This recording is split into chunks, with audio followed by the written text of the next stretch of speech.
can tell our friends, and they can have my things when we're dead. But we gonna live forever. But we gonna live forever. The BOYSCAST with Christopher from Brooklyn. What's going on, Ryan? Thanks for having me on the show. Life Notes from a Goon from Chris from Brooklyn. That's the new podcast. Yeah. I love I'm releasing the video in conjunction with this coming out. This comes out Friday, right? Yeah, check out his new podcast before. I would recommend doing it now before you hear him talk for an hour. Yeah, that's probably the better idea. It's not going to, just go leave a rating and review based on the fact that I'm friends with Ryan before you hear me ramble like a fucking moron for an hour.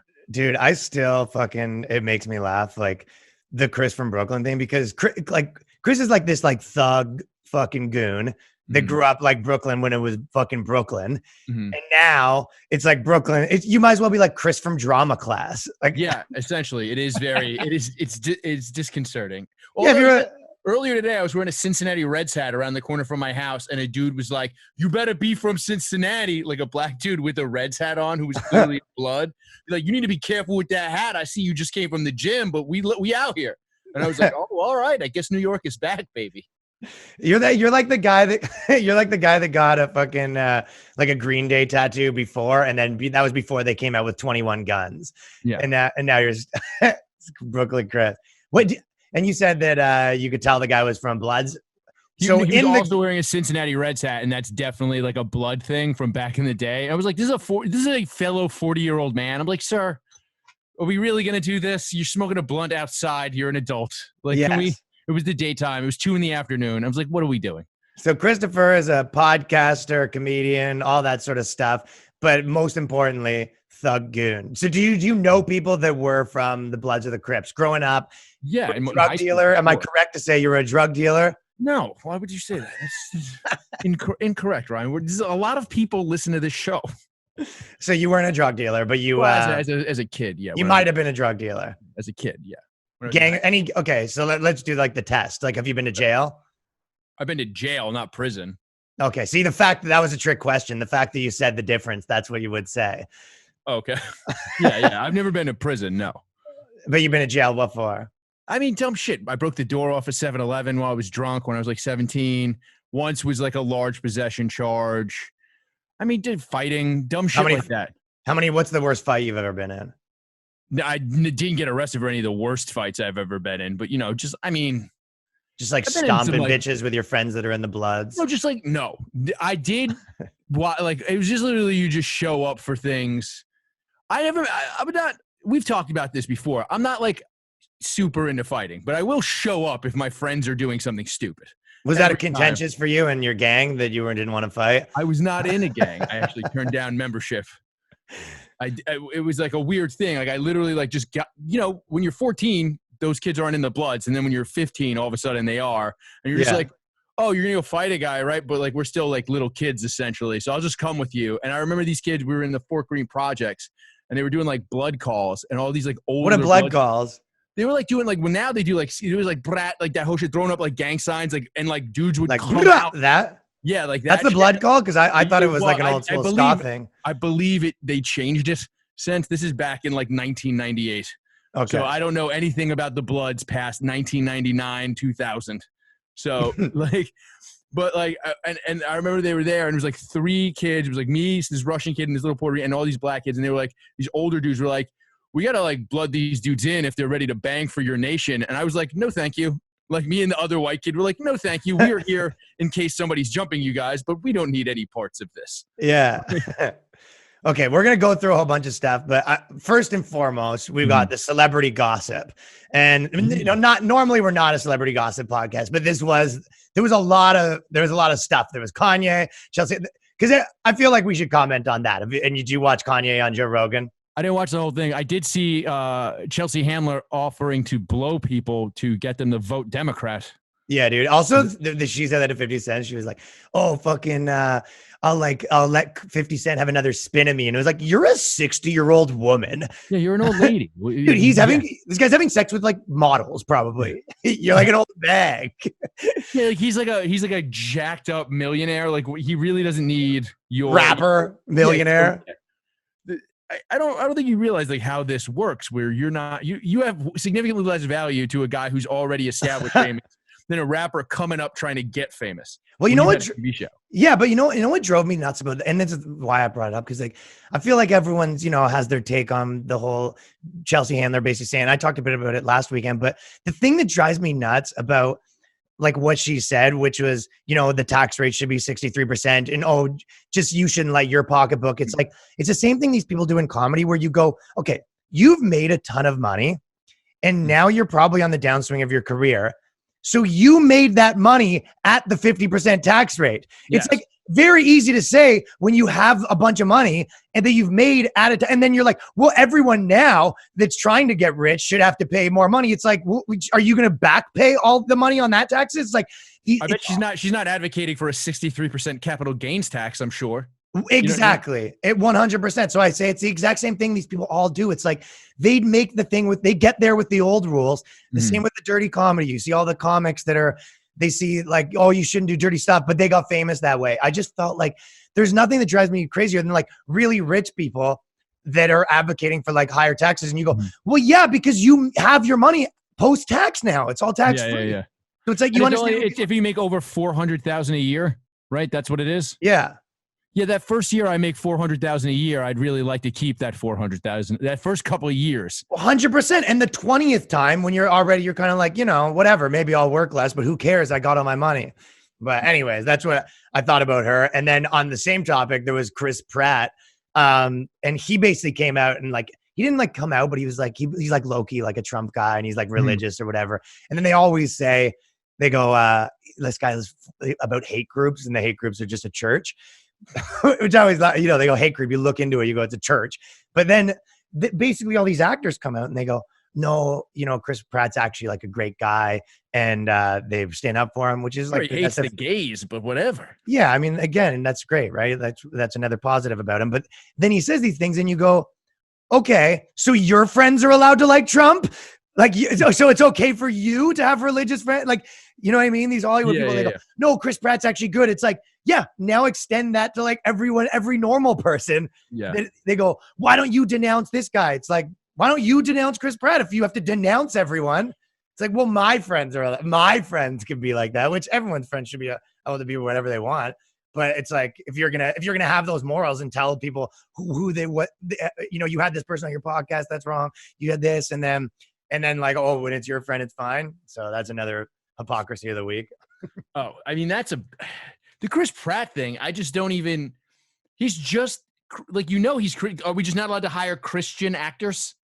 Yeah. It's like, yeah, sure. You want to see his church is a hate group. I like argue with my buddy who's a Muslim dude. I'm like, yeah, like you can't tell me not to call your shirt gay because it's homophobic when you're actively, I literally just had this argument, you're actively a practicing Muslim. You think being gay is an abomination before God.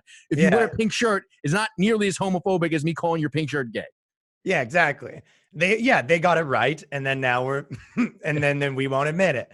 Yeah. It's the same. It's kind of on the same thing as like, the fucking, with all the denouncing, like they're like, they'll get mad at providing someone a platform on a podcast. Like, why'd you have this guy on? Like, why did you have Chris, from Brooklyn on your podcast? And I'll say, listen, I want to support the gay community and I want to do my part.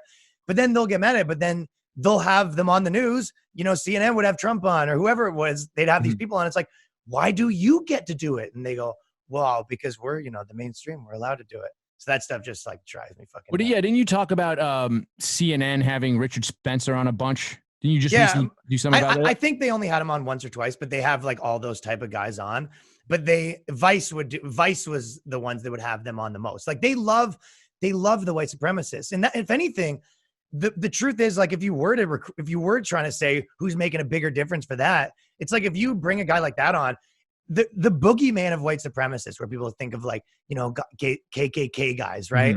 And, with no teeth in the middle of nowhere, fucking their sister. Like that's what like the kind of opinion people have. And then you bring this guy on who's like 30, decent looking and kind of funny and speaks well. It's like, that's actually more likely to convert people over to be like, oh, this guy's making some sense if you're stupid. You know what I mean? Yeah, Jerry Springer, I did the most for, you know what I mean? Like he would have like the ridiculous hillbilly Klan members on constantly. Yeah.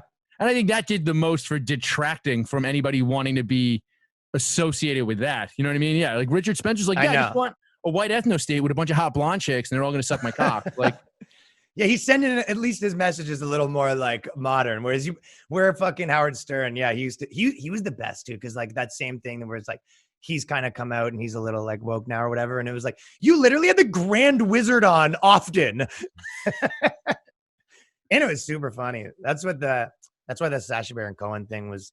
I don't know if you saw Borat, and I was like, it's fine, whatever. It's like there was some issues that it wasn't my favorite because even. Like from a pranking perspective, like from the art of like clowning or whatever. Just I'm even in his last show, I thought his Republican character wasn't the best because it couldn't wind people up because you don't really wind up like right-wing people by being another right-wing person and say crazy shit and getting them to wound up. So a lot of times, like he went to the Hunters or what he had these like two old, Republican guys that were kind of conspiracy guys. Right. And then he would essentially be like agreeing with them. So then they'd kind of all agree. Whereas before he'd be like Bruno and be this like aggressive gay guy and make them feel uncomfortable. But there wasn't really any like, when they talk about like a taxable event with taxes. Yeah. I didn't feel like there was any real event because it was kind of like, they're like, oh, it's, Hillary Clinton's, there's no conflict without so like the better character from that show that he did, what was that on Showtime, was the, when he had the hippie guy go in. That guy was great. To the Republican place and was just like, yeah, we're going to build this mosque. That was one of the best sketches. That was one of the funniest things I've ever seen. Yeah. Yeah, it was fucking hilarious. Because then you have all those guys that now have to justify why they don't want a mosque there, which is never going to be good. But I think the reason for it was because he didn't even want to like make fun of that guy to like parody him. You know what I mean? Yeah, of course. I think well, that's also a weird thing is like there's like a weird thing coming from that sect where it was it's like we can't acknowledge, like the left gets away with not having to acknowledge their crazies while demanding the right does it. You know what I mean? Like if you have a couple of right-wing opinions, it's all of a sudden like, well, how do you feel about Richard Spencer? Why would I give a fuck about Richard? Like I literally just said I think that we should be able to have guns in the house. Like I don't have anything other than, you know what I mean? Like it's like, why do I now have to own Richard Spencer? Because he also thinks that he should be able to have guns in the house. Like who gives a fuck? Yeah, you get it from sort of both sides, eh? You're saying like even on your podcast, you get fucking right-wing people and left-wing people getting mad at you. like literally, like because all the kids nothing to do with politics. They're just like, yo, you're not funny. We both think that. Yeah, they're just like, yo, why are you doing a second podcast? Enough with the first one. You're always on fucking Lewis's show. Now you're showing up on everybody's show to promote your new thing. We just started to like Ryan. Now we know he sucks too. Who do you find worse, like the right people or the left people up when they're fucking with you? Dude, I mean, I'll tell you this. I think some of the right guys are just such bait and they're trying to be transparent. I got into a thing with a guy on Twitter where he just kept going, yeah, man, I just don't think you guys, about like my other show, High Society Radio, he was like, you guys just shouldn't cover politics. It's the exact same thing over and over again, like just like what everybody else is doing. And it was because we made fun of the Trump Axios video in an episode. That's why he was saying that. But I was like, wait a second. You think our political takes are the same as other shows? He's like, yeah, dude, it's just like you're just doing the same shit everybody. I was like, hold on. You're saying that another podcast said that Kanye West should announce his running mate as Kamala 2, T-O-O, meaning the wrestler Kamala. Yeah. You know what I mean? Like, it's like somebody else said that should be Kanye's plan, but just come out and say Kamala 2. But it's actually Kamala 2, the number 2, because Kamala Harris, the wrestler, he has a son named Kamala 2 who also wrestles as Kamala the Ugandan giant. That's so good. Yeah. And like, I was like, somebody else said that on a pod. He was like, well, no. And I was like, okay, somebody else pointed out that Joe Biden's website is like before he announced Kamala Harris as his running mate, his entire website was just donate money. There was no other functionality. Right. And I brought it up on the show. I was like, somebody else pointed that out about that Joe Biden's website is just a money grab. He was like, no. And I was like, so what is your fucking issue? He's like, I'm really just mad because you guys made fun of Ben Shapiro. What'd you say about what? And I was just like, all right, well then fine. Like I was just like, yeah, I'm gonna make Ben Shapiro knew everybody was gonna make fun of him when he fucking nerdily read the words to wet ass pussy. Like, you know what I mean? Like he did it for that reason, so we jumped on it. You know what I mean? Like, of course. He's like a nerdy Jew going, like, you know what I mean? Like it's always funny. He was just doing Jerry Lewis. Yeah. There was to go back to like the Borat thing, there was like two things I want to say about what you said, but there was also like and I've kind of made some version of this point before, but like the idea that he went out and said, I did this all to fight bigotry drives me so crazy. Cause it's like, no, you didn't. But you go, why did you go to Brooklyn and throw money at Orthodox Jews? Why did Ali G go fuck with feminists at the rally? Why are you doing like an impression of like a Kazakhstan man that fucking like fucks his cousin? And they were actually mad about it. A stereotype, if you will, because you thought it was funny. And now you go, no, I was fighting anti-Semitism. Like, I'm sure that you were exposing some anti-Semites in the process. But when you went to Brooklyn in character and threw dollar bills at a fucking Orthodox Jewish guy, who exactly was getting exposed? The viewer? Is it the viewer that laughs? Like, remember that time you laughed at my thing? I was doing that to prove that you're an anti-Semite. It was like, what are we talking about? I don't even think anybody ever, like, nobody has come out. Nobody accused him of being racist for doing it. Like, he brought attention to it by saying that. Yeah, he did. No, it's like nobody, you didn't have anybody patting you on the back being like, go get them Jews. Like, everybody knows your last name is Cohen, sir. Like, you know what I mean? Like, how would you possibly expose anti-Semitism? The only way you could do that would be in the comments where somebody's going, yeah, way to get them Jews, Mr. Cohen. Like, nobody's going to fucking do that. Yeah, right. If they're like, finally someone said it, throw money at them. There you go. Yeah, he's one of the good ones. Mm-hmm. I was in Washington this weekend, and I watched I watched like a little bit of the debate, and I was kind of like, whatever. We watched like 20 minutes of it, but it was fun. I was like with Danny and like our other buddy there. Everyone was we're making jokes about it, and then I was having people texting me. And it was all very serious. You know, people would be like, I think Trump made a good point here. Or, I think Biden's, kind of edging him out here. And we're like, what we were saying was like, wouldn't it be funny if Trump was like, Joe Biden is a cuck. He is the biggest cuck in the history of all cucks. Yeah. I have never been cucked. The only time I've ever been cucked is by myself when I am fucking and watching at the same time. I am both the cuck and the bull. And then we're saying that like Trump looks like he has a guy got caught cheating energy, because you know how he would like to the moderator. He was kind of like, oh yeah, I appreciate that. Oh yeah. He was very much like, oh, I'm so sorry. And it was like, that's how me and my friends were watching. And that's how like anyone that I know that's cool would be, fucking around like, who gives a shit. And then you talk to people even like at comedy clubs, and they were like, I hope fucking, I hope Biden can pull it through. Like I thought this, and you go, man, like, is anyone fun? Dude, I did an open mic the day after Trump won, and I refused to do any Trump jokes leading up to the election the last time. I just went to an open mic. I was like, all right, whatever. There's nothing else to do. And I went, I had all these Trump jokes that were like in my head. There's like, fuck it, I'll write these down. Let's see if these work for you. And it's just like the jokes. Like last time I sucked Trump's dick, my lips were orange for 2 days. You're like, is this pro-Trump or anti-Trump? Yeah, it's just like, what is he even saying? I don't even get it.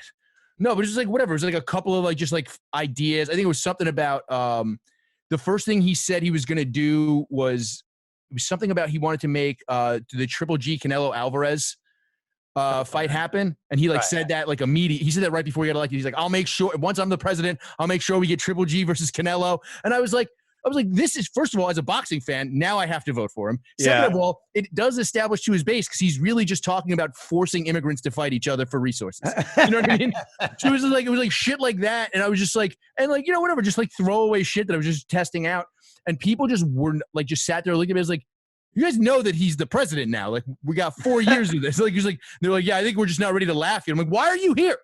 Why did you come here? You're literally at a comedy show. Yeah. Like, not ready to laugh at this. Dude, I was doing meetings about like TV stuff lately. And I'm very, very important, Christopher. Yeah. But no, my point was, and it was like, so these are people that like my stuff, right? So they've like watched my videos, they kind of know what I'm about. And I said to like the person who was setting up these meetings, I said, I don't want to meet with anyone that's like overtly political. Like, I don't want to fucking, be working with an activist, because I just know how that goes. And it's like, I want to meet with someone that wants to make good comedy. I don't want to meet with someone that like wants to use me as like some sort of fucking agenda one way or the other. And if I look at I remember me and Matt at the Hard Times, like when we were hiring people, we used to look at their Twitters and their Facebooks first to see if if their Facebook was like tweeting at judges and fucking Congress people all day, we go, nah, that guy's gonna be a fucking nightmare. You know what I mean? But so I'm talking, and she was fine, whatever. But then at the end of it, it was like, okay, well, the election, like maybe we'll all be, hopefully it goes the way we hope it goes, or we'll all be moving back to Canada with you. You know what I mean? And I'm like, just the like assumption that I'm gonna be like if Trump wins, like heaven forbid, I'll give two shits. And she said this in a room full of people, and it was like the just assumption that like, fingers crossed, right, guys? That as if we were like, hope the Yankees win this year, and you saying that like on the subway, you know what I mean? It was just like the assumption. I go, listen, lady, I don't care. But then what I said was, she was like, I hope you either be moving to Canada. I go, I know if Biden wins, we're gonna have to get out of here. She's like, she didn't laugh at all. No, she didn't even. She's like, no, I mean if Trump wins. I was like, yeah, obviously I know that. I'm kidding. Don't care. But I go, no, I hope I hope you all Americans get the president that you want. I hope you all win. Yeah. Like, it's just like, I don't give a shit. It's also like, it's super hard to move to Canada. Yeah. I've been saying that forever. It's like, do you just not think we're a country? Yeah, we could just walk up there. Like, do you think it's just like Puerto Rico to the north? We could just go there and it's fine. Like, I mean, if you're from fucking Syria, it kind of is, but just march in through the Quebec border. Boop, boop, boop, boop, boop. Trudeau, where's my cash, man? Is that true? That's the Quebec borders where they all like sneak in from. We had some crazy people. We have like way more immigration in Canada than they do in America. And people are, there's always like an uprising every once in a while of people being like, yo, this isn't good or whatever. Wait, what do you mean? I didn't know that. There's more open immigration of poor, like you guys have less student visas. Canada brags every year, like the prime minister.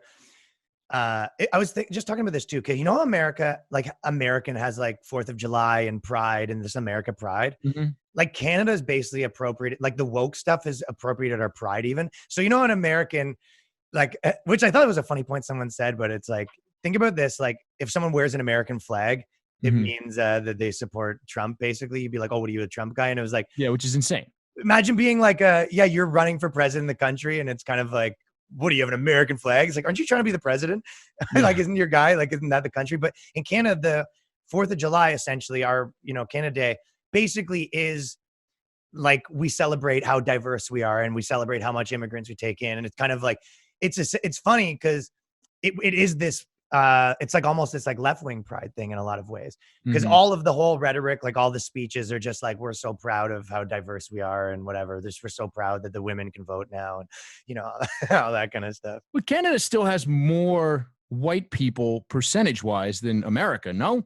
Yes, but we do have a higher percentage of immigrants, and they like, it's one of those things they brag about, right? It's like, it's like we had 750,000 immigrants last year. It's like, so, whatever. Is it refugee immigrants in particular? Like you said, the Syria thing. It's some, okay. Yeah. It's a lot of refugees, but the refugees and immigrants are different categories. Okay. So, refugees just, but they both count as whammies. If you're doing a game show, if you land on Mexican or Syrian, you still get a whammy. Yeah. And you lose all your money. That's exactly what it is. But I did. So when we were in Washington, and the biggest thing that I was noticing was like, so if things are kind of open there for starters, right? So like they're way less shut down than here. They were always way less shut down. And you go, easy for these fucking politicians in Washington to be like, oh, it's not that big a deal. It's like, because nothing's shut down for them. Things are kind of up and running for them. Yeah, you guys posted some Instagram story. Danny posted some Instagram stories. You guys were in like full bars. Yeah, it's like up and running, dude. They have like everything's kicking.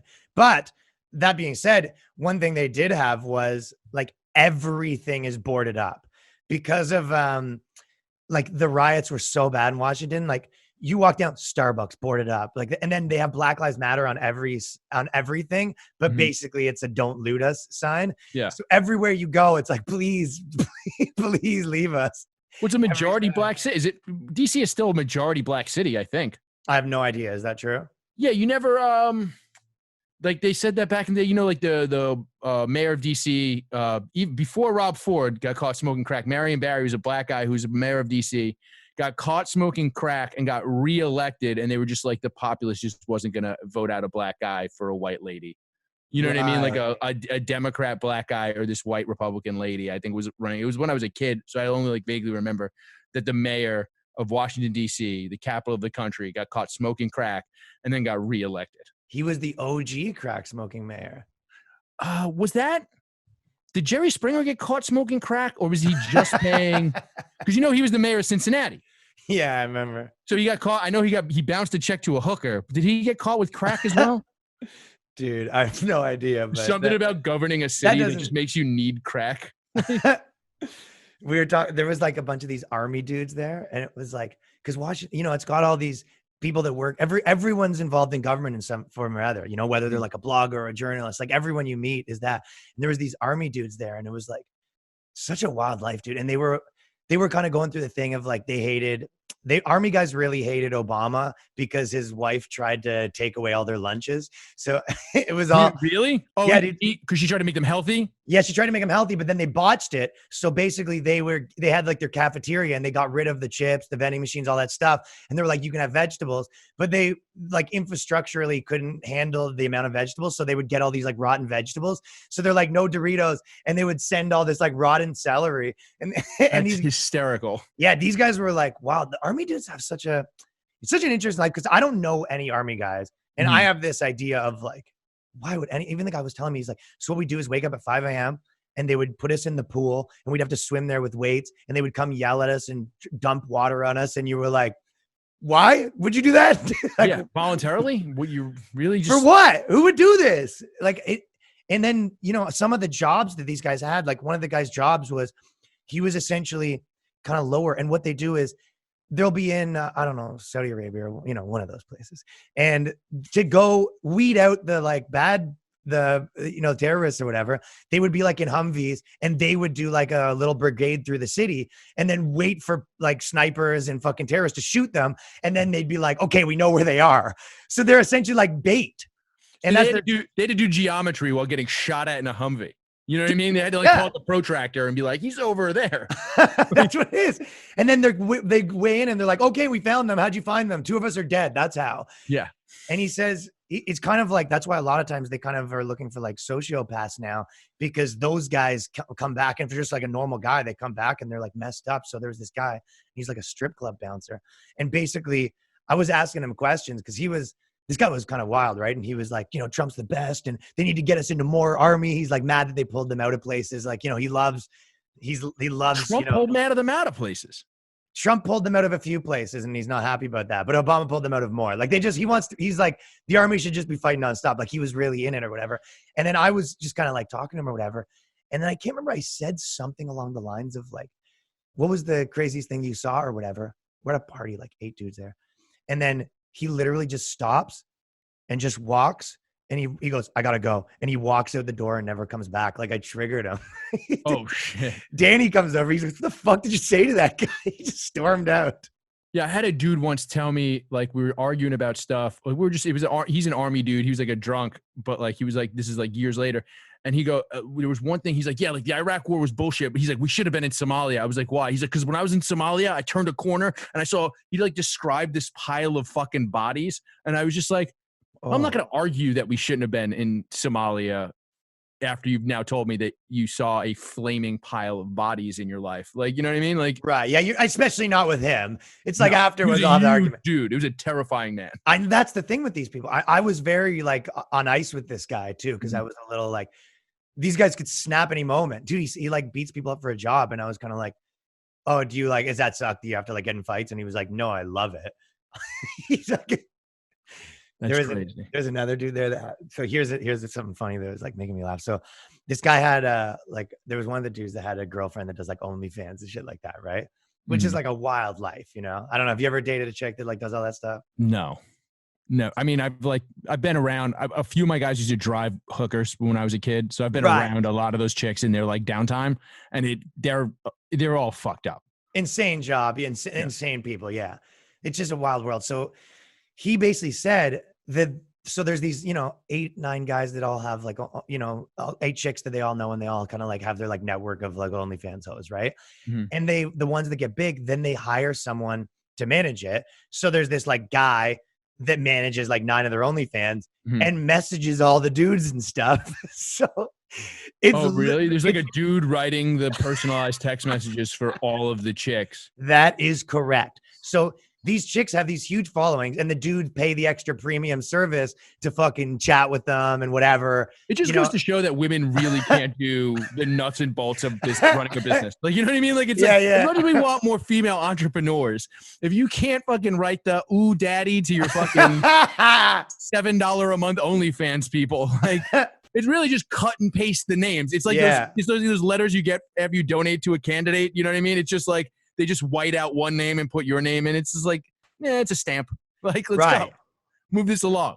I think it's even more complicated. I think it's like they weren't even there from the beginning. I think it's like some dude that, like, the way that I said it was like they found the guy, but I think what's more accurate is like the guy says to this girl, like, hey, I'm going to come like take photos of you naked like once a week, put them on the internet. I'm going to run this site and send you a check once a month.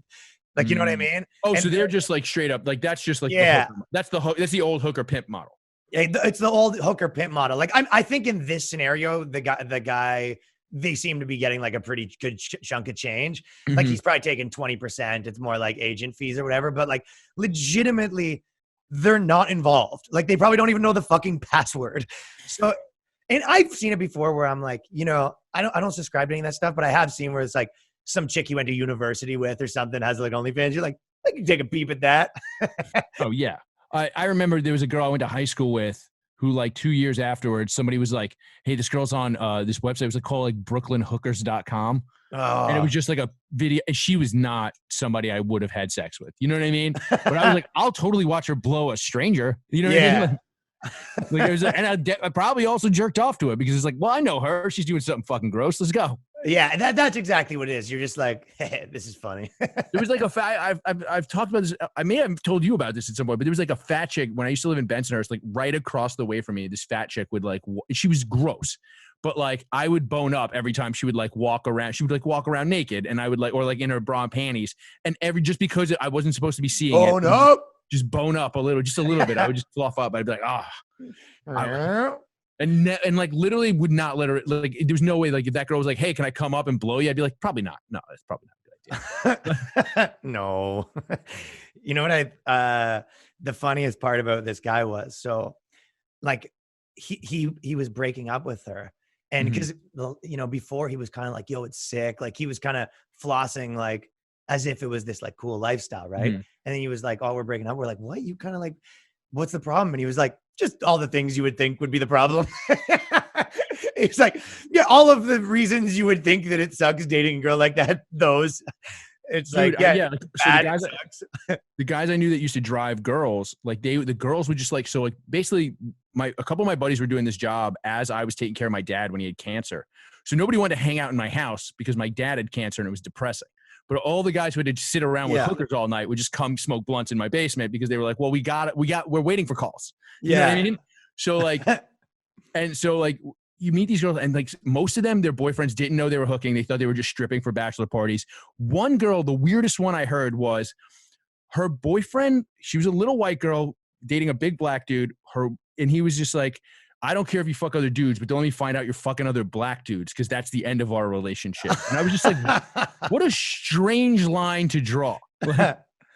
I knew one that there was this dude, he fucking is a comic in Toronto, and he used to date these kind of like fucking hooker chicks or whatever. And then it was almost that, but he goes, I don't care if you fuck other dudes, but you better be, it better not be for free. Like it was, you walk in on a guy, you'd be like, he better be paying for this. You realize the girl who's going to no, say, I'm not cheating on you. He paid me. Yeah. Just like, she could always just have a stack of money on her. Like, that's what you have to do. Yeah. You got to like, yo, you can fuck me, but I got to put a stack of money on the bed. So like, in case my boyfriend walks in, it's like, what a life. Yeah. It was like the guys who were just like, well, they're using protection with those guys. It's like, yeah, until he pulls out an extra 500. Like, what do you think is happening? Your girlfriend is a hooker. Like, it's a fucking wild world. But these, you know, and some dudes just they're so just beat up inside that they'll fucking let the girls like walk over them like that. You know what the crazy part is? Like, I was talking this with my chick where she was talking about like, you know how the girl podcasters all give the like most insane advice? You know, it'll be like, what you need to do to get what you want. You need this from a guy, and you need this, and never settle for less, and ignore him and do all this stuff. And you're like, it's a good way to end up with a liar. You're going to end up with a liar for sure. And then also, and it's like, yeah, if you're like super hot and you know, whatever. And also have money. Like, I'm not putting up with any of that shit. Like, yeah. So it's like, it's good advice to like either be alone or get a terrible guy. But it's like, you're like, what you're describing is you want a lopsided relationship. So you want to be with a guy that is like putting out more stuff and you have a better deal than he does. And it was like, okay, well, you better be fucking hot and he better really value having a hot chick, or else he's going to be like, what are we doing here? Yeah. Well, I was just listening to you. I was listening to your last episode where you were talking about girls saying that you're a sociopath for wanting certain things.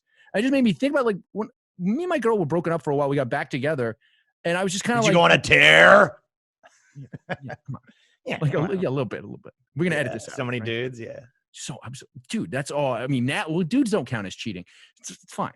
Like, but no, but it was like, we got back together after a long while, and it was like one of these things where it was like, kind of like, all right, like, I think this is where we're running into problems. Like, I need like autonomy and this and that. And it's just like, she was just like, okay, I'm like willing, I need some level of autonomy. I need to be able to do things that I want to do, like achieve goals. And she was like, yeah, I'm willing to work through my issues with that if you sometimes meet me halfway if I'm being a little crazy. And I was like, what would be an example? Well, like, just like, I mean, think about it. I'm out every night doing comedy or whatever. We got hammered. Yeah. Me and you got hammered last night. Yeah. You know what I mean? Like, it's like, I live with my girlfriend. It's not like, you know, you're with your chick. It's like kind of new still. You can kind of still do whatever you want. Just live in your house. But we got like loaded last night. And it's just like, I don't want to hear shit about when we're going to Skankfest. And she's like a little apprehensive about that. And I'm like, yeah, I'm going to go like do a bunch. Yeah, but she's like a little apprehensive. You know what I mean? But it's like, I'm going to go do that. And she's like, yeah, I know. You know what I mean? Like, it's like, that's the kind of thing. It's like, it's the thing where it's like, you got to just be allowed to do that. Like, it's she gave me real quick. You say, oh yeah, no. She was trying to say, like, one time she was like, well, you know, you're lucky to have somebody who does that. And I was just like, I kind of like stopped her and was like, this is going to start an argument because like, I'm not lucky. I literally had to say to you, I need this or we can't be together. I'm not lucky. Yeah. We had a conversation. That means we have a strong relationship. And she was like, because like, we talked about like a buddy of mine who was like a little, you know what I mean? And like, yeah, little one of those. And it was just like, well, she's like, you know, you're lucky to have, like, it was like, no. He could have easily, before you get into the relationship, you probably set the boundary. You know what I mean? Like, it's like, I think that's always a better move. No? Yeah. So many girls think that, I've heard that from so many, like every girl probably ever I've been with is like, you'll never find anyone like me. Like, it's almost cliche, but and then they'll be like, there's billions of hosts. And you go, what are you, crazy? Like, you're high maintenance. I go, oh, you think you're one of the good ones? Yeah. I'm like with you because you're hot. Like, you're a fucking bag of problems. And I'm like, but or I sort of like that. But I'm like, the fact that you think like, oh my God, like you hit the jackpot with you. It was like, you're similar to the last three. I don't know if you know that. Yeah. You're very similar to the last three. They all said that too. Dude, there is a lot of that where they kind of, this idea that like I'm specifically good. But the thing that I was going to say too is with all of that, like the girls, they're like, I want this deal and I want to have all my free time. And then you make all the money and this and that. You go, that's what every guy's like. Yeah, okay. Well, then we're going to have kids and then I'll give you a job. So like, if you're not also busy and you're together, like a guy's going to be like, that's why you have kids a lot of times. Because you're like, let's give this bitch something to do. Yeah. So she leaves me alone. Like, so I can get, it does. Yeah. So I can start having a hobby again. When she has a hobby again, I can start having a hobby again. But I think also the reason it's like important to fucking set that boundary, like the way you're saying, to have that conversation, because it's like, you know, the idea of like, if you're doing audience and you doing a show and you have like people in the audience that like, don't like you and you're like, it's bad faith and it starts to get in your head. Yes. Where even though she might be not, even though she's like, okay, you can do that or whatever. But the fact that like, I might have to like, okay, this with you, or I even have to, it starts influencing your decision process. And over a time, it makes you more cautious. So you stop. So it's like, yeah, whatever. You're like, oh, I'll probably be fine. But like over a long period of time, the same way, like if you have someone, you're like, I don't like why I hate this friend of yours, you know? And every time it's a fucking nightmare. Like eventually it might fade them down a bit in your life. Like if you don't put a stop to that, yeah, that's true. It'll just make you less cautious. It'll weed those things out. And I was like, I need to be free to fucking have my brain operate, at its full capacity without these outside influences and energy just kind of like influencing it. Yeah. You need to not be thinking about is like, is this going to make more work? Right? Like if I like want to go, like, let's say like if if my girl decided she didn't like you and I wanted to do this podcast, and then I had to tell her I was going to do this podcast, and it's like, oh, like she needs to just be like, oh, like I understand that that's work or whatever, and just like, or like they're going to do this. Is like, if I now have to think about I may have just been like, no, I can't do the podcast, as opposed to being like, I know, risking the work that then just comes from having a basic back and forth conversation. It all adds up and it just becomes this. And I've sort of explained that even with like moving or whatever, and some people are like, well, we could do it together. It's like, okay. But the problem is once you like inherit someone else's energy and you inherit someone else's, the responsibility of them, and you kind of, any person that like kind of has empathy, you will factor that in. Like, you're not going to be like, okay, I'll go. And you're thinking like, what will she do? Like, will her job be fine? Like, so if you are, making lots of moves, like you need someone that's not going to be like that, or it will like over the course of time, just beat you down until you're like, eh. And vice versa. A lot of girls just get kind of beat down by their dudes because but it's like everyone will beat you down. Because they won't shut up, Brian. You have to beat them down sometimes, Yeah.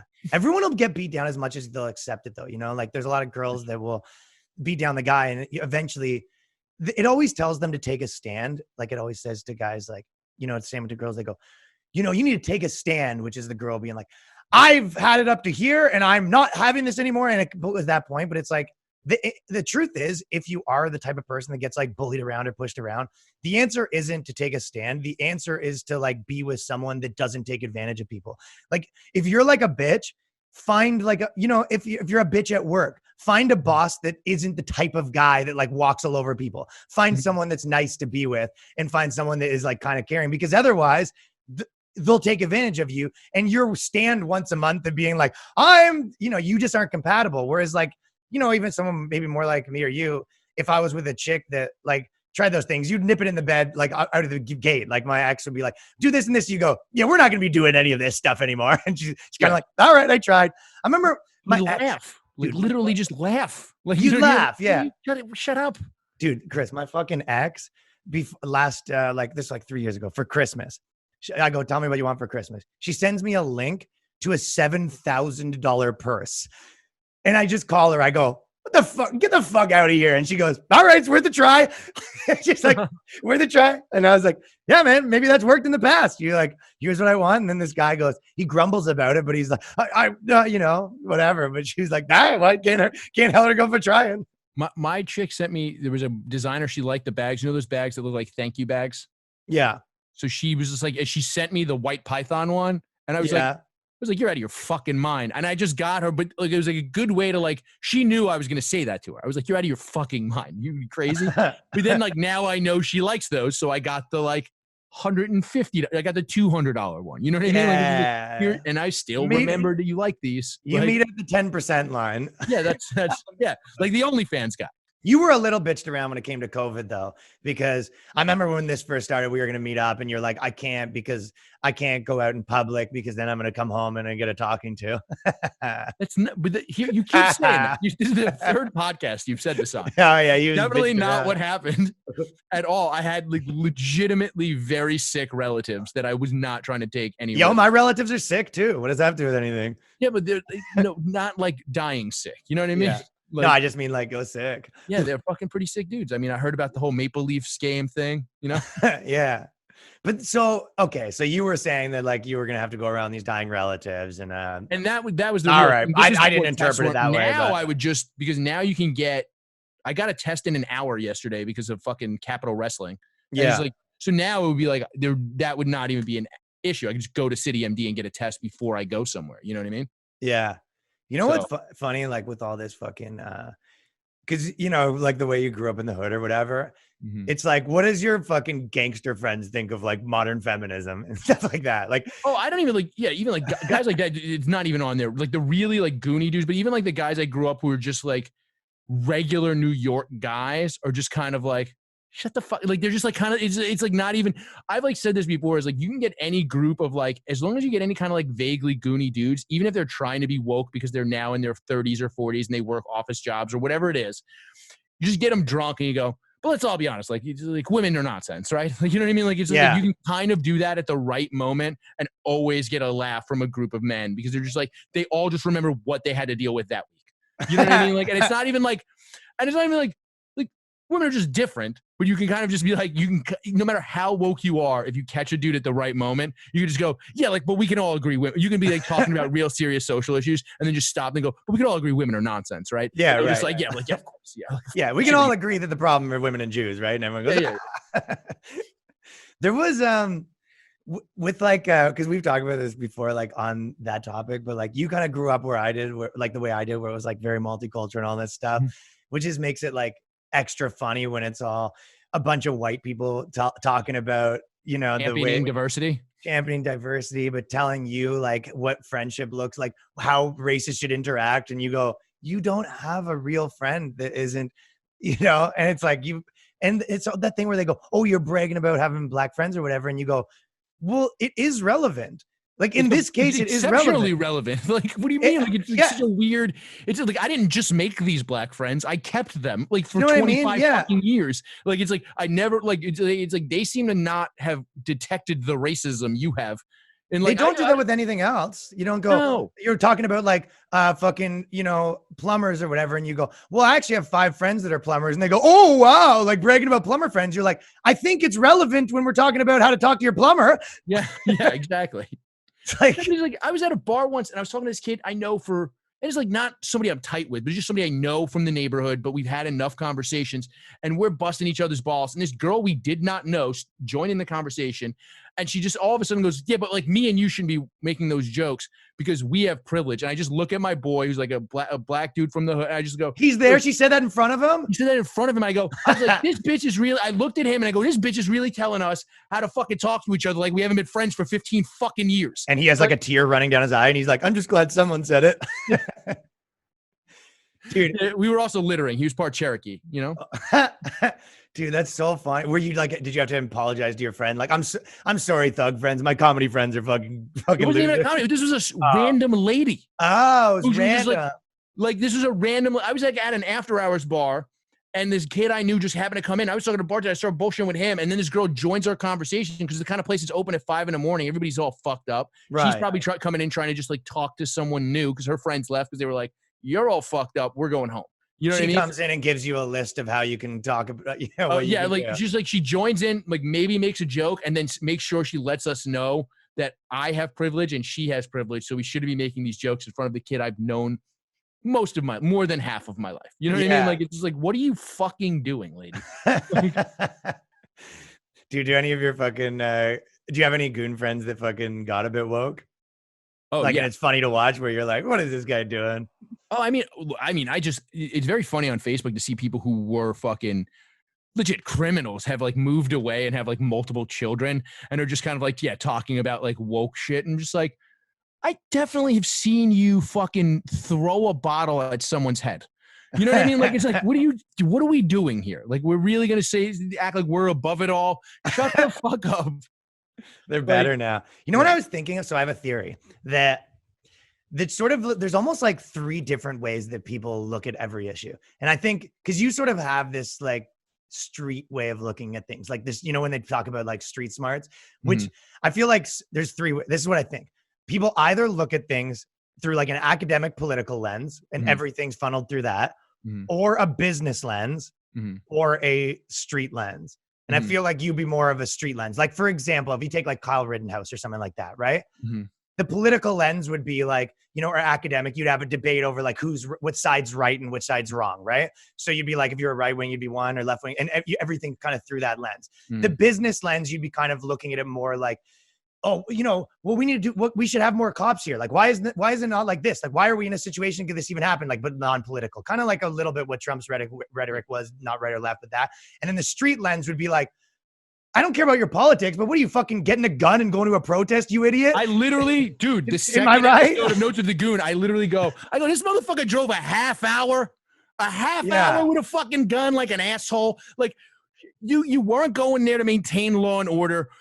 How the fuck? I've never known a guy, like, if you get in a car and you're still mad after a half-hour drive, that's the guy that ends up in jail. Most dudes are just kind of like, It's like when you fucking, you ever look at an ad for a hooker and then jerk off and you go, thank God I dodged that bullet. How the fuck did you take a 20-minute drive? You didn't turn on any tunes that could maybe calm you down. What were you listening to that you couldn't just throw on some Bob Marley, see if you still want to go shoot some people at that Black Lives Matter protest? Right. I don't think so.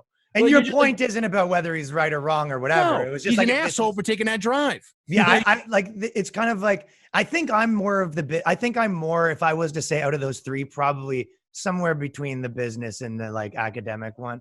Because I think I have a tendency to probably look at less like the person and a little more like, all right, how do we solve this whole fucking thing? So there's and like the person. Oh, okay. I see what you mean. Like, why is this protest even happening? Why? Maybe, yeah. I think if I was, this guy to think this is necessary. I think if I was to like be honest about which one, maybe I don't know if I necessarily like. I'd like to maybe more think that I had more street smarts, but like I don't think I do. I mean, it's just, but it is just, it becomes your gut reaction. So it's like afterwards, I can have the conversation about like, and I have had this conversation with, you're friends with the RTC guys. I was talking to Mersh about like the Rittenhouse thing particularly. I was just like, I can't understand how, just like from the political aspect, right? You take that, it's just like, I mean, the fucking literally the opposite reason why the right to bear arms exists is why you used it, right? And there's like the business reason of like, well, it's like somebody has to do this. It's like, yeah, man, like the whole thing is about how cops aren't using their training correctly. And you went down there with no training and just a fucking massive gun. Like, why did you think you could maintain law and order when an entire police force couldn't? Like, you know what I mean? Like, it's like you can frame any, like, there's so many different ways to like frame it. Yeah. Yeah. It's on the, and when you kind of, and there's probably better times for each of them. Like, when it's someone that's real in your life, like it's the fucking street person, like being treat this person like a human. Whereas a lot of times on the, the academic level, it's like, that's where you get, when you're too far down that's where you get these like, the left wing, like using these fucking marginalized people as pawns and all that shit. It's like, because they're not fucking attached to them. They're not humans to them. And all they think about is like their fucking movement and they don't care. And then business people, it's like, you kind of probably too much if you're in that, if you think too clinical.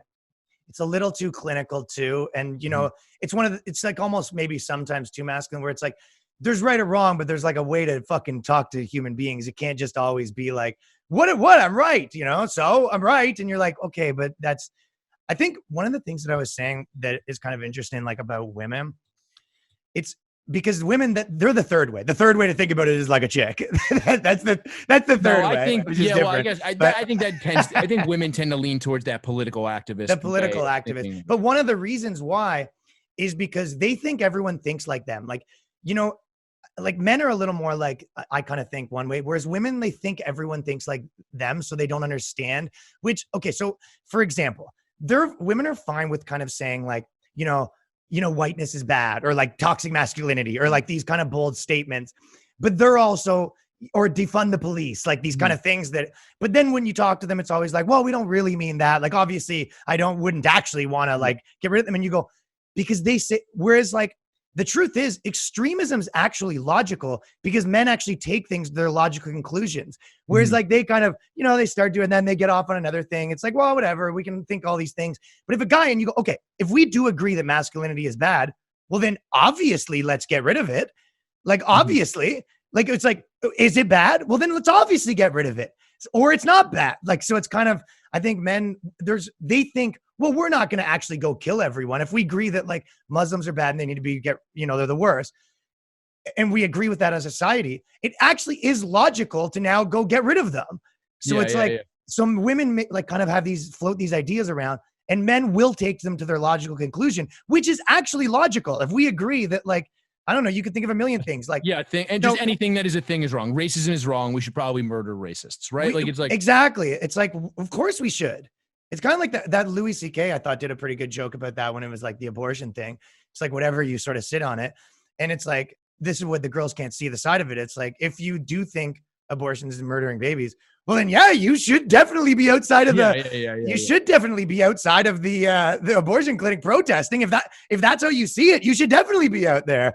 Like, it's kind of that thing. It's like, if you do think that whiteness is the root of all evil or men are the root of all evil or whatever it is, that you should definitely be protesting. Like you should be doing more. You should be killing people if that's what you actually think.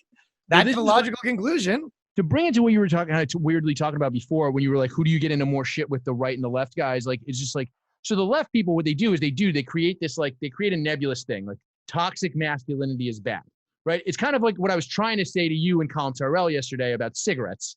What were you saying? You fucking interrupted me. Well, cigarettes used to be super cheap, and then they gradually raised the taxes. And then every time they raise the taxes, people who actually smoke go, well, I shouldn't be smoking, right? So people who like joke about fucking racism or whatever, they go, well, maybe I shouldn't be doing that. You know, if they're not professional comedians or whatever, like, you know what I mean? They're like, you're right. You know, I shouldn't be.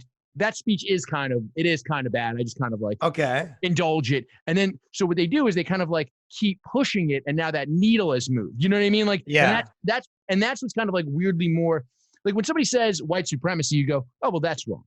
You know what I mean? But when somebody says like critical race theory, I was just having an argument with a friend of mine about critical race theory, right? Like, it's just like, there's like, well, there's a lot of like, yeah, if you want to say like, let's frame this through this lens where these people have these feelings about these structures, that's fine.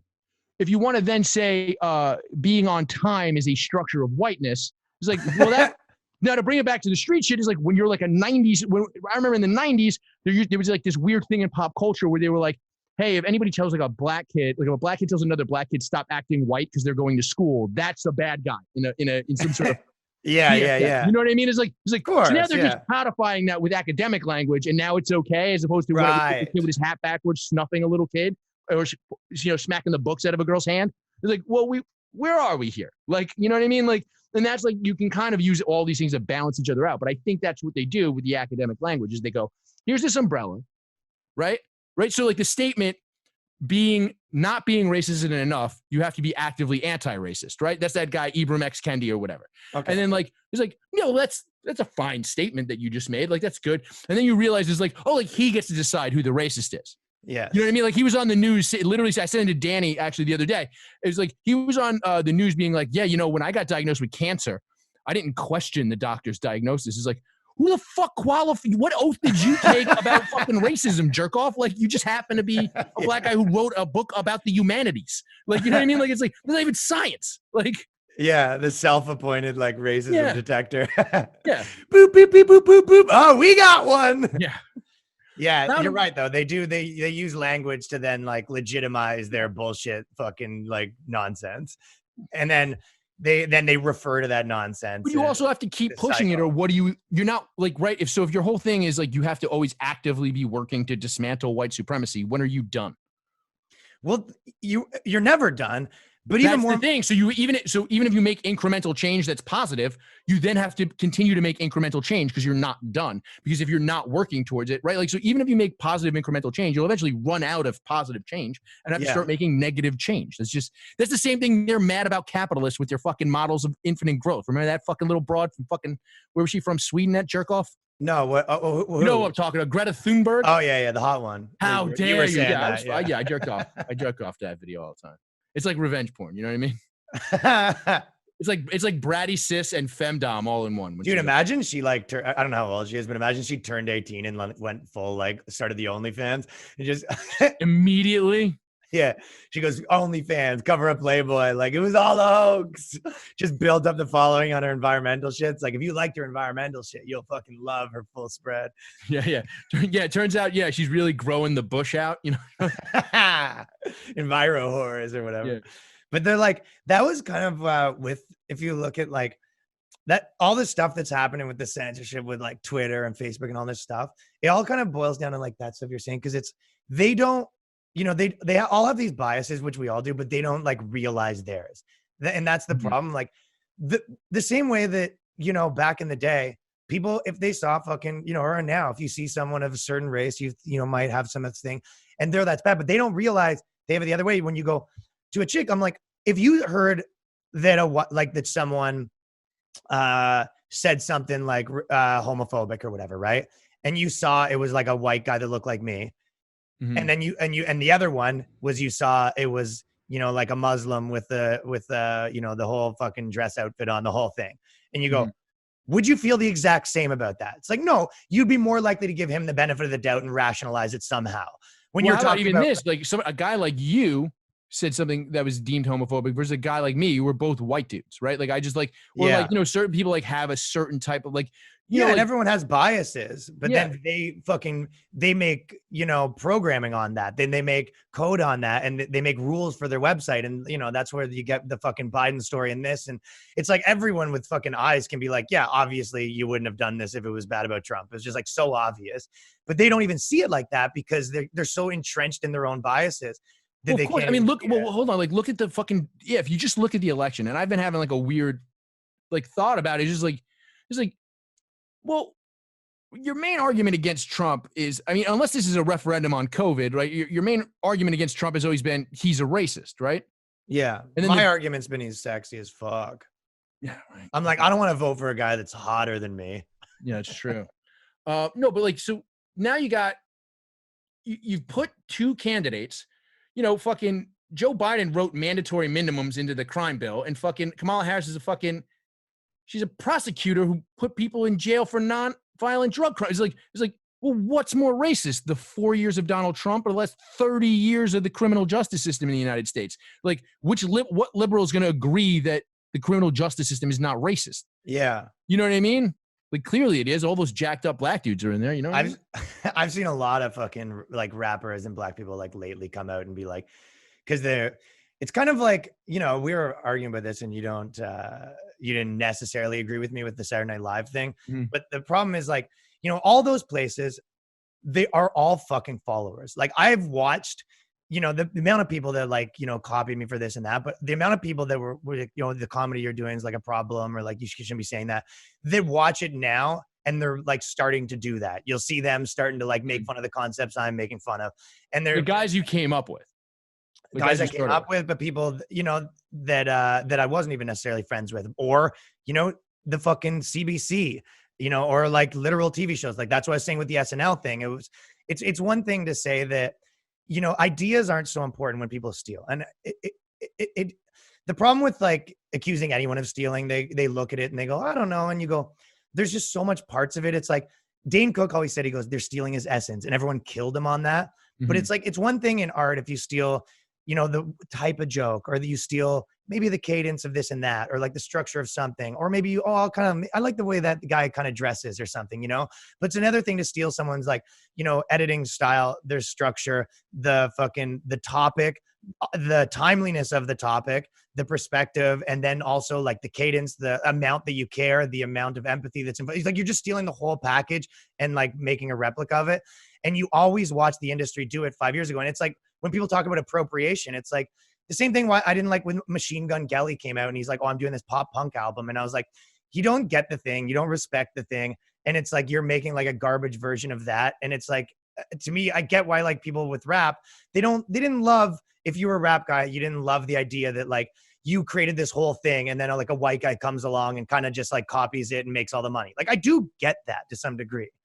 And I feel like that about these places. And what makes it worse is they were against it before. You know, it's the same the same industry executive that goes, rap's fucking bullshit and we're never gonna make it. Yeah, the guys who were terrified of NWA or whatever, like 15 years later had fucking 50 Cent and fucking G Unit dressed as a boy band with guns. I've said that 100 times. Go watch the fucking show you how to stunt video. They're doing synchronized dance moves and wearing matching outfits. I thought you guys were fucking gangsters. And like those guys are fucking gangsters. But it's like you just like took that and you were like, well, this is working, and we'll just plug this thing that has street credibility into this thing we already like. You know what I mean? Like I do get what you're saying. Like I didn't quite understand. Well, I mean, there's two parts last night, but you know, you're obviously more involved in that. Well, my point is this stuff has just happened to me so many times. Like I've watched, I was doing these support group videos and they were huge. And then the BBC like literally made a support group series, like based on it's like literally the CBC to the BBC. They copied it after I'd made 5 of them and they went super viral. And it was like this, 2 million views across platforms. Dude, Corinne's fucking famous and half the fucking writers in that room follow her. Like they all saw it. It was like, it's a New York comedy scene. And, and they're not stupid enough to it's just and again, you're allowed to steal ideas, not allowed to, but like, I don't even care about ideas. It's not about that. What annoys me is the feel. Not even that. What annoys me is they 5 months ago, a year ago, would call you like racist or, oh, you're doing something that's not enough against Trump. Like they would be publicly shaming you for what you're doing. I've watched these people do that. They go, this is problematic. And then a year later, after you and your friends have made it okay to do and proven that there's a market for that, they go, oh yeah, we'll do that now. And then to not even, so it's like they just shift their entire perspective. Like, they were like a lot of these places were scolding you 6 months ago for not caring enough, and now they do a sketch that's kind of like a joke about the thing and, oh, you don't actually have to care that much. And it's all funny. We can make fun of people that don't like Trump. And you're like, you're only doing that because you're fucking stealing that energy. And it starts to make you feel like a crazy person. And Paul Thompson said, he's my friend that always said, the reason why it most is annoying when people copy you is it forces you to admit stuff you don't want to admit you do.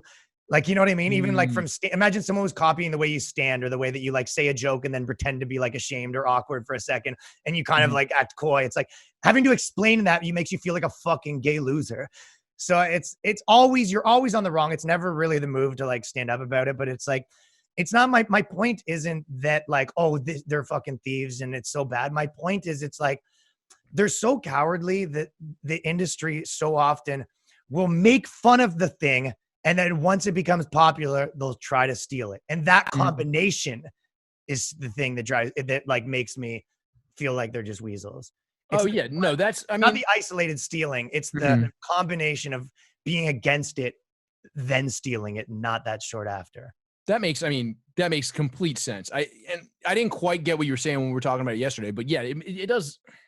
Especially something like SNL, where it's just like they have spent the last 4 years. They got caught ripping off themselves. Did you know their writers were banned from comedy clubs in like the 80s and 90s, and a lot of sitcom writers? I didn't know, but did you know what I'm talking about? It was just like they literally no, tell me. Yeah, that's hilarious. Dude, they ran back the exact same sketch that they did with Hillary Clinton, just being like, nope, I'm going to let him run this. Like putting her feet up in Trump. They did it with Harris and fucking Pence. They just ran back the exact same sketch. I didn't realize they were banned from comedy clubs back in the 80s. Yeah. But like there's been, whatever. I remember like Opie and Anthony, they used to talk about it a lot. Jim Norton swore that they stole one of his characters or something like that. It's just happened to me and my friends like so many times. Like, dude, and sometimes it's egregious. Like Comedy Central will steal. My friend, these guys I know made a sketch that was like a new company that, because remember how the companies were having pool or like slides and like Amazon, Facebook Google office famously had the 2-floor slide. Yeah, all that bullshit. We have a ball pit at our fucking office to be the cool office, right? They did a sketch that was essentially a new office that it's all a pool. So everyone's got their laptops in the pool, and it was like, they're having a meeting in the hot tub to discuss the thing, and that was the gist of it, right? It was like pretty successful sketch. Comedy Central Digital Shorts made a sketch the exact same, office in a pool, same music, same like length, the same like fonts, the same. That happened to me. Yeah, and it happens all the time, and it's just like these people are fucking dirt, and it's not fun to like be the guy that's calling this shit out because it makes you seem angry and it makes you seem like a bitch. And a lot of times people don't even get comedy enough to like believe that you're right. They go, oh, fuck off. No one's stealing from you. You're like, yeah. Well, there was one thing where like I got like, it was like comedy like a year later. Like I had just gotten a bunch of like good retweets on like a man on the street thing at Comic-Con where I literally was just going up to cosplay people and be like, where's the orgy? And, like I would get them all like excited, just get the reactions. And like Comedy Central did the same thing. And like, luckily though, when you're doing it is like, when you have a podcast and you're not just like throwing stuff into the void, like you have a huge following. So I'm sure even before you saw that sketch, people were tweeting it at you. Everyone was. Yeah. And it's like, the funniest part is, it was a lot of, I also get the other thing where people kind of copy you and they're like, yo, sick, right? And you're like, why would I like that you copied me? Yeah. They're like, hold on, wait a second. I basically am only doing notes for Goon because you were like, you should do a podcast by yourself. I didn't invent a solo podcast, but again, it's like no one invented the thing. I didn't invent sketches, and no one. It's not about that. It's like, but yes, if you were like, hey, I'm doing this new podcast, and the thing is like, it's the guy podcast, and it's only guys, and your background was the same, and then you like start talking me. It's like it's a combination of. All the greatest people steal from, not steals the right word, but you're influenced by here and there. I like Tom Green a lot, and that's kind of influence. There's all these things, but you combine that with who you actually are.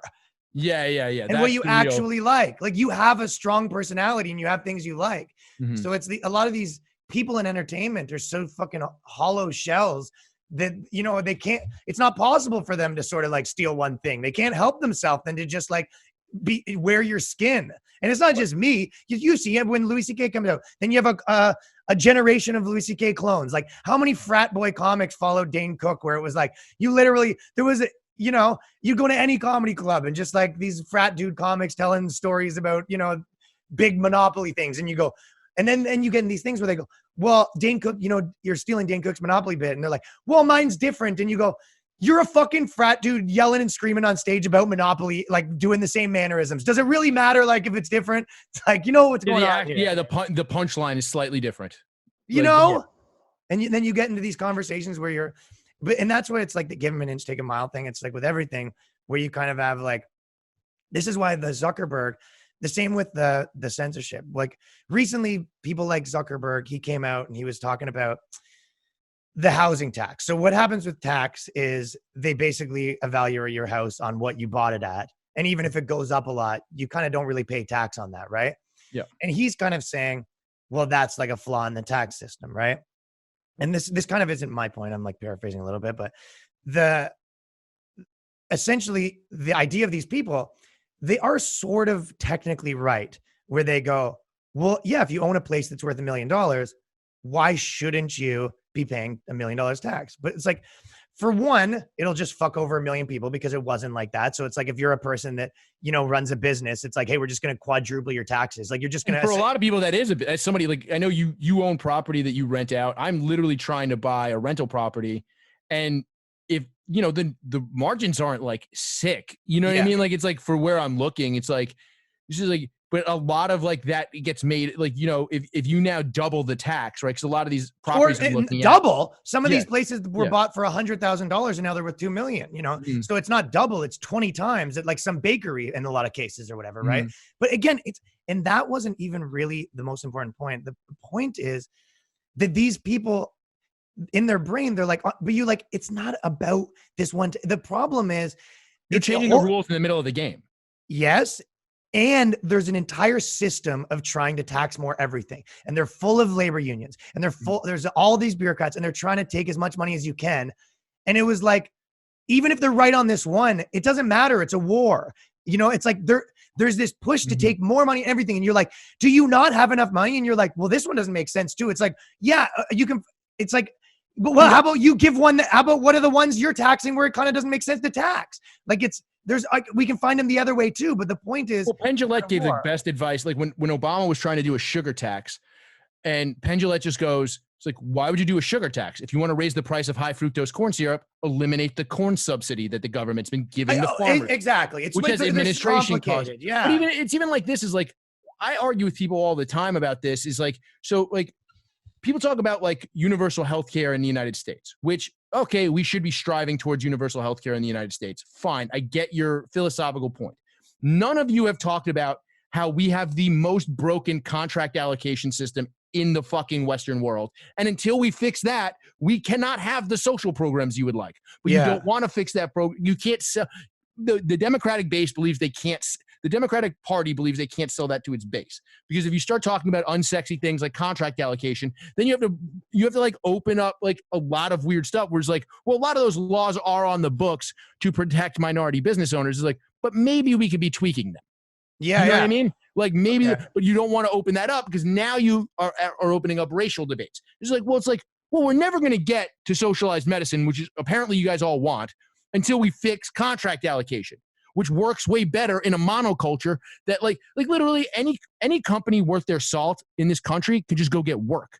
Everybody has money. You know what I mean? There's money flowing in the country, right? Like you now need to figure out how to navigate the contract allocation system of the United States government. Once you've dedicated the amount of time to do that, it's like, well, now you can just suck, right? So like you can like learn one of these two sets of skills, because nobody that is getting work wants to deal with the government because it's a complicated process. Okay, I see what you're saying. Yeah, you know what I mean. So it's like you can learn the process and then just do. If you do shitty work and you don't want to get better at your job, you just learn this process and deal with the government. You know what I mean? It's like nobody wants to talk about that aspect of shit. It's like, let's get there. Let's fix that. You know what I mean? Like, and that's like a big thing with the tax thing. It's like when you like talk about like, you know, like JP Morgan Chase made tons of money running EBT cards for food stamps.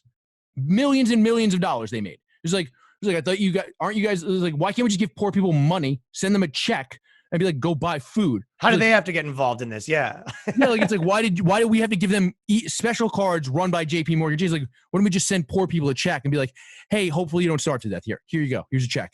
Because people like, how do I literally had a fucking a social liberal say to me, he's like, well, how do we know they'll spend money on food? I was like, I don't know. Do you think black people are and poor people are so stupid that they don't know that they need food every couple of hours to not die? That I think you're the racist here, not the person who wants to get rid of food stamps. Like, what the fuck are you talking about? Like, how do we know they're going to eat? Yeah. How do we know? What if they spend that money on crack? It's like, they still won't be hungry.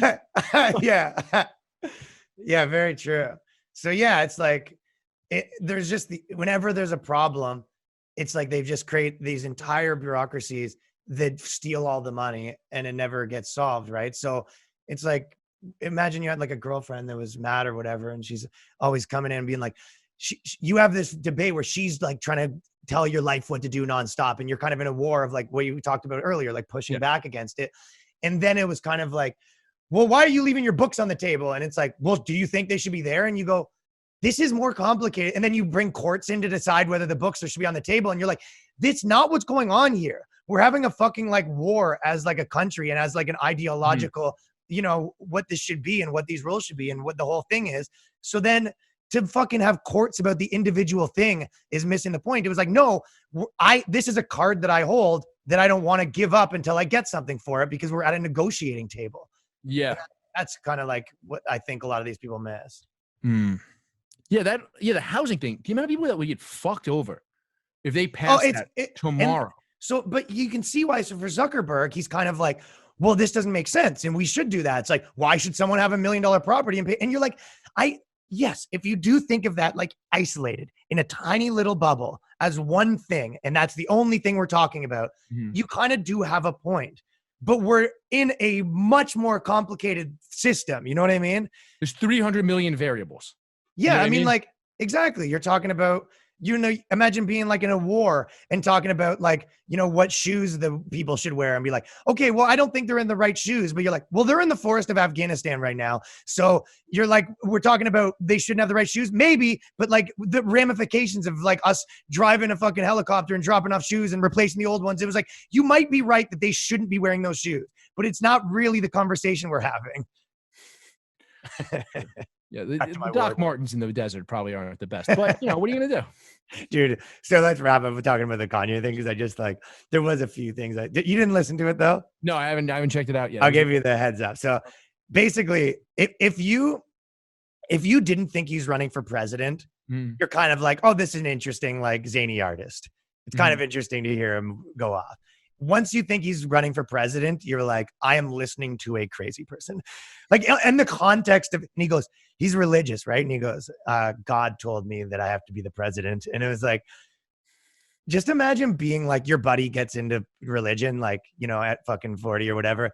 And then by 41, he's like, God just said I got to run for president. You're like, I don't think you're doing this religious thing right. Did you watch any poor people's feet yet? Like any of them? Yeah. So have you talked to God yet? Yeah, I just talked to him for the first time. What do you say? You got to be the leader of the world. You were right, dude. God's got insight. That dude's fucking smart. He's sharp, that guy. Yeah, he's talking about shoes, and he was like, you know, I'm gonna revolutionize shoes. Like in the future, no shoes are gonna have laces, and he's just got all these like, which like if he wasn't running for president, you're like, that's fine. But if like, you know, if Trump's like, imagine like a Biden was like going on rants about like how they need to take away laces out of shoes. Yeah. It's just who gives a shit, dude. I mean, if you didn't know Kanye was crazy when he said he was going to run the first $1 trillion media company. Right. Before Apple was worth $1 trillion. You know what I mean? Like it's like you're gonna just make Jesus walks 100 times. Like what are you gonna make? Just more Kardashian stuff, and you're gonna make $1 trillion? Like, it's so funny. He's an insane person.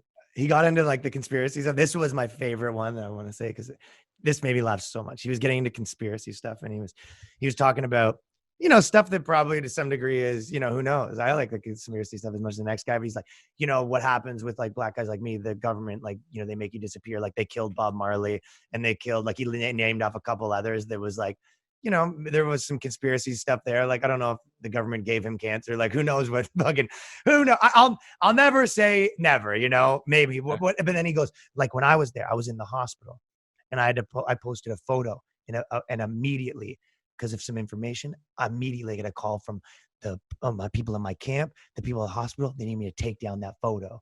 And it was like, why do I need to take down that photo? And Joe Rogan's like, what do you think it is? And he was like, well, apparently someone's address was in the background. So like after the thing, he was like someone at the hospital's information for their house was in the back. And they're like, the most famous guy just tweeted your address. You can't like have that and put that on Instagram for millions of people to see. Yeah, that's a lot. That's a loss, dude.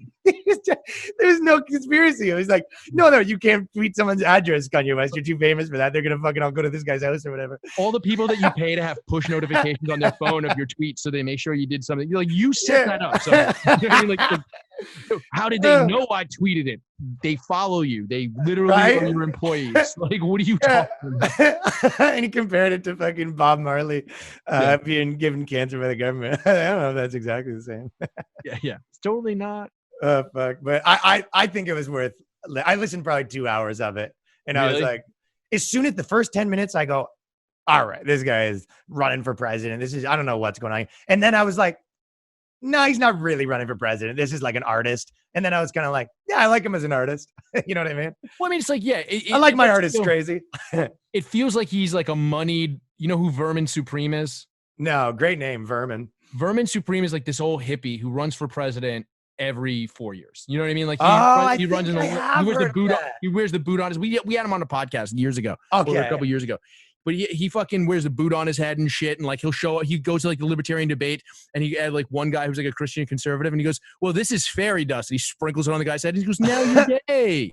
You know what I mean? Like, it's like if Kanye West is like, so Vermin Supreme's, he's like the best part of the hippie movement. He's not like, he's a weirdo, but he's not completely insane. So if Kanye's not completely insane and he's just pulling off performance art, then it's fucking hilarious. Like if he knows that he's never going to be president, it's hilarious. If he thinks he might become president, it's insane, right? Yeah. Well, my synopsis was too that he has a tendency to like have fairly basic ideas, but like someone said this about Trump that I thought was like kind of true too. It might have been Dave, but he goes, he says stuff that everyone thinks that no one's allowed to say. So he'll say it, and then everyone will be like, yeah, and he'll be like, I'm a genius, you know, because it's like everyone thought that, but everyone was afraid to say it. It's like, you know, the guy at work that's like, you know, this guy stinks. And he's like, this guy stinks. And everyone's like, yeah, see, I know he's the first guy to say it. So it's kind of like, whereas like Kanye. Did you see the air quality thing with Trump? No, what did he do? So in the debate, he said the air quality the air in India is terrible. And so a bunch of liberals tried to run with Trump says India is terrible. And then it's just a bunch of people in India posting pictures from New Delhi of the smog. You know what I mean? Like, yeah, we have the worst air on earth. Yeah. He's like, there's plenty of things to pile on this guy for. But then because of that, now Trump is probably like, see, nobody knew the air in India was shitty except for the 700 million people in India. Like, yeah, exactly that. So I think there's some of that where he kind of, you know, in his circles or the way that he says it or whatever, he comes up with these like concepts, you know, whether they be about God or, you know, religion or, you know, how to live your life and he's obviously like a, you know, brilliant artist, to be honest. And I think the part of it is that kind of like brain that sees like kind of colors as opposed to, but when he talks about like these concepts politically, he'll be kind of, you know, it's almost like the government is trying to grow and we don't realize that the government is an organism, a living organism that is trying to grow. And, you know, they will keep growing until we put a stop to it. Like something like that, where you're like, yeah, no shit. Like, you know what I mean? Like we've all been calling government an uncontrolled growth, like a cancer. Right. Decades. You know and what I mean? I don't even know if he said that, but like, that's the type of stuff he says. And, you know, I think a lot of people are like that. They kind of independently got there. So there is something to be said about like, there's these like principles that people kind of already know. And they sort of did independently get there. But it was like, if you looked into it more, you're like, no, yeah, that's a whole school of thought. Like that's a whole thing. You know what I mean? Well, like I remember, I feel like sometimes people just say things in a way, and then they think that like it's super. Like I remember I walked past a dude once, and he just goes, that's why I teach my children to say pardon because there is no excuse. And then I like for a minute was like, oh, that's kind of deep, and then I go, that's not deep. That guy didn't say anything. Like that's it's nonsense. Like it's just like I think that's like kind of like what Kanye is. Like he kind of like just says this thing that his like weed head entourage is like, yeah, I never thought about that, bro. The government. yeah. He does. Hey, no, for real. Like the government is like, because they're taking in the dollars, right? And that's how they grow. It's like an amoeba or whatever. Like you see Akira? You ever see Akira? That shit came out in the 90s, that anime shit. The dude on the bike with the laser shit. Remember the amoeba at the end and it just kept eating and eating? That's the government, That's the government. Like, Kanye's like, I know. See, I saw that. Yeah, and he'll be like, yeah, in his mind, he's like, I had a vision that like allowed me to see that. Meanwhile, it was just Akira on YouTube. Oh yeah. Okay, fuck yeah, dude. That was super fun. Let's wrap it up. So the fucking Notes from a Goon is the new podcast. Notes of a Goon. From a goof. Notes of a Goon. Notes of a Goon. Notes from a Goon. 12 episodes out right now. You know, the goof in Canada is like the ultimate insult, right? Is it really? Yeah, so goof means you're a child molester, and in prison, really? Like, dude, calling like a black guy a goof is like, or worse than like N-word if you're in jail. Like it's the ultimate like fighting words is you call someone a goof. Really? Yeah, that's a real thing. That's so funny because that's like the kind of thing that like a dork would say, oh, you're such a big goof. Totally, but it's like, this guy's a fucking goof. Listen, you fucking goof. Like you put some fucking spunk on it, it starts to get a little saucier. Yeah, I guess it does kind of sound like a, that slur for Asians. Yeah. So that's the new podcast, Notes from a Goof. No, Notes of a Goon. It's Notes of a Goon. Notes of a Goon. And where can they find Chris you from everywhere? BKLYN on Twitter. And also just go to the High Society Radio. This is mostly on YouTube, right? Yeah. No, I'm about like, I think my audio is still a little higher. Yeah. Well, I'm going to throw on the High Society Radio YouTube page, I'm going to throw a bunch of video up as this comes out. So you can go check if you're a video watcher for this. But if you're listening, wherever you get podcasts, Notes of a Goon. Yeah, dude. Chris is one of the funniest dudes I've met since I've been in New York. So definitely check out his shit. This has been, you know what? Okay. And one last thing is because I did if anyone checked out my auto blow fucking ad. Oh, you got the auto blow too?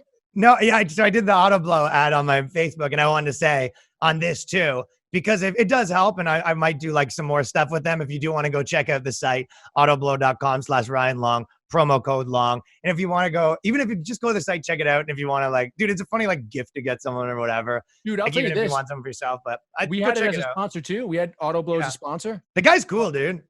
Dude, I'll tell you this. How come they only advertise the Auto Blow 2? What happened to the 1? This is what I've been wondering. Did someone get injured on the Auto Blow 1? They just won't. I assure you, this is a safe product. This is a perfectly safe product. No, there's 10,000 hours of blowjobs programmed into it. They did the math. They did the fucking outlier Amazing. shit. Yeah. And this guy's cool. He was like, you can do whatever you want. And it was awesome working with them. So if it worked out, we'll do like 4 more. And I love doing with the sex shit because it's like you can just fucking go wild making funny shit. Yeah. So autoblow.com/Ryan Long. Go to the page. But all right, check out Chris. This has been the BOYSCAST.